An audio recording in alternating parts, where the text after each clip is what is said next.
앵커 일본이 독도를 두고 또 도발했습니다. 고교 학습 지도 요령에 독도는 일본 땅이라고 처음 명시했는데요. 법적 구속력이 있어서 모든 교과서와 학교는 이를 따라야 합니다.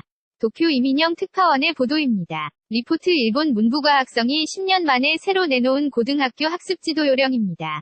지리와 역사 과목 등에서 독도가 일본 고유의 영토라고 명시하고 가르치도록 했습니다. 중학교 학습 지도 요령을 지난해 개정한 데 이어 고교 학습 지도 요령까지 올해 개정한 겁니다. 중학교까지 실시한 왜곡된 역사 교육을 고등학교에서도 이어가겠다는 셈법입니다.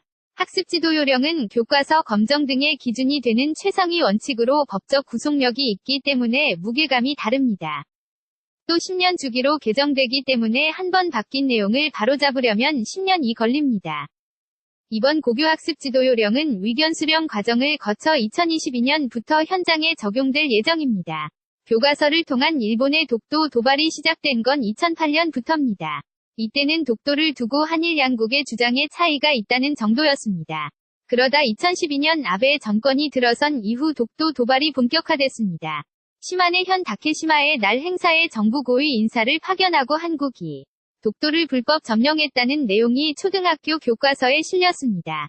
그리고 이제는 독도가 일본 땅이라는 왜곡된 주장에 법적 구속력까지 부여하는 상황에 이르렀습니다. 도쿄에서 KBS 뉴스 이민영입니다. 앵커 일본이 독도를 두고 또 도발했습니다. 고교 학습 지도 요령에 독도는 일본 땅이라고 처음 명시했는데요.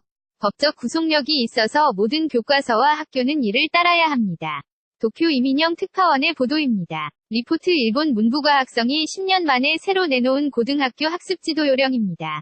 지리와 역사 과목 등에서 독도가 일본 고유의 영토라고 명시하고 가르치도록 했습니다. 초중학교 학습 지도 요령을 지난해 개정한 데 이어 고교 학습 지도 요령까지 올해 개정한 겁니다. 중학교까지 실시한 왜곡된 역사 교육을 고등학교에서도 이어가겠다는 셈법입니다. 학습 지도 요령은 교과서 검정 등의 기준이 되는 최상위 원칙으로 법적 구속력이 있기 때문에 무게감이 다릅니다.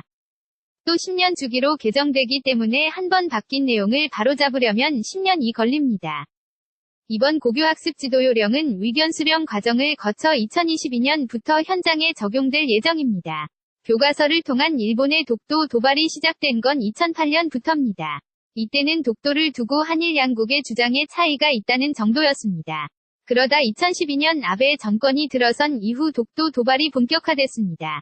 시마네 현 다케시마의 날 행사에 정부 고위 인사를 파견하고 한국이 독도를 불법 점령했다는 내용이 초등학교 교과서에 실렸습니다. 그리고 이제는 독도가 일본 땅이라는 왜곡된 주장에 법적 구속력까지 부여하는 상황에 이르렀습니다. 도쿄에서 KBS 뉴스 이민영입니다.